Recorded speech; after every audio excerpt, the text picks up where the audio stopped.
पुरी श्रीमंदिर कार्यालय रे विधानसभा standing committee बैठक आरंभ। कमिटी अध्यक्ष सिद्धांत महापात्र अध्यक्षतार बैठक आरंभ होईछि। श्रीमंदिर परिक्रमा प्रकल्पर उन्नतिमूलक कार्य, श्रीमंदिर विकास, महाप्रभुंकर कोठभोग धन योजना सहित दर्शन व्यवस्था उपर आलोचना करा जाउछि। ए बैठक में श्रीमंदिर मुख्य प्रशासक अरविंद पाढ़ी, जिलापाल सिद्धार्थ शंकर स्वाई, पुरी विधायक सुनील महांती, श्रीमंदिर वरिष्ठ अधिकारी माने सामिल होइछंती। स्टैंडिंग कमिटी विधानसभा स्टैंडिंग कमिटी बैठक आरंभ होईछि। पुरी श्रीमंदिर कार्यालय रे कमिटी अध्यक्ष सिद्धांत महापात्र अध्यक्षतार बैठक आरंभ होईछि। जहाँ सूचना मिली जे बैठक में श्रीमंदिर परिक्रमा प्रकल्पर उन्नतिमूलक कार्य, श्रीमंदिर विकास, महाप्रभुंकर कोठभोग धन योजना सहित दर्शन व्यवस्था उपर आलोचना करा जाउछि। संपर्क में अधिक सूचना देवाई पुरीरू आम प्रतिनिधि सीमांचल पाढ़ी आम सहित सीधासख जोड़ी होती। सीमांचल विधानसभा स्टैंडिंग कमिटी बैठक कौ प्रस्ताव उपरे कौ प्रसंग उपरे आलोचना करा जाउछि वर्तमान समय कौन अपडेट? मुकेश देखो जेहेतु आज सिद्धांत महापात्र जो विधायक अध्यक्षतार स्टैंडिंग कमिटी विधानसभा स्टैंडिंग कमिटी बैठक आरंभ हो सारी तार भितर जो मैंने कमिटर सदस्य अच्छा से उपस्थित अच्छा सहित श्रीमंदिर मुख्य प्रशासक अच्छा जिलापाल अच्छा विशेष भाव आज गुरुत्वपूर्ण बैठक आम एपाई कहे जो कार्य कर जो डेवलपमेंट जो उन्नयन कार्य कर कार्य जो अधपंथरिया पड़ रही से कार्यगुड़िकर समीक्षा करसहित जो सेवायत जो भाव में उन्नयनमूलक कथा कहुपे और गुरुकूलर कथा कहुपे समस्त प्रसंग को भित्ति करके आज बैठक में बर्तमान आलोचना जारी रही है। तार भितर कहुपे जेहेतु भक्तों संख्या दिन को दिन बढ़ुची से किभली भाव में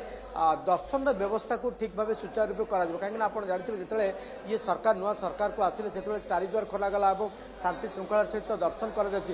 जो अस्थायी सेड रो जो व्यवस्था करा पूर्व बर्तमान किभली भाव में स्थायी सेड कर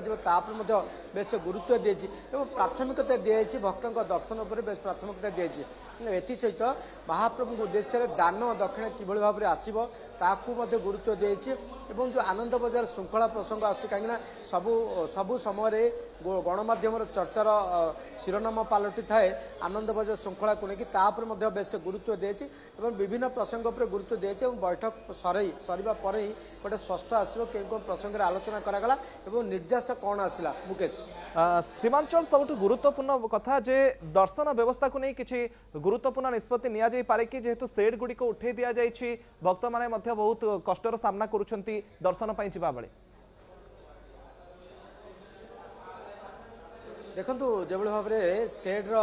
जो एसी सेड जो शीतताप नियंत्रित सेड थिला ताकू अस्थायी सेड थिला जेहेतु ताकू उठे दि जाइए स्थायी भाव जो भाव में वर्षक आप जानते रथ आसला मात्रे 2 मास सेट गुड़ को हटे दि जाए जहाँफल कि अनेक पैसा राजकोष खर्च होता है दृष्टि रखी स्थायी सेड किभली कर गुरुत्व दी अर्थात बर्तमान सुधा स्थायी सेड कर सरी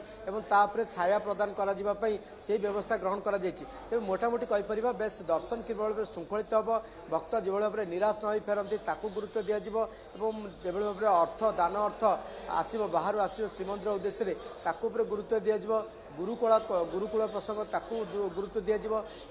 विशेष भाव मुकेश जो परिक्रमा प्रकल्प कर तार जो मासिक खर्च ताकू किभली भाव में श्रीमंदिर बहन कर आसो कोई भक्त ठू आसो ये प्रसंग पर बेस गुरुत्व दी जेहेतु आउ अल्प दिन पर हबिशाड़ी शिविर कर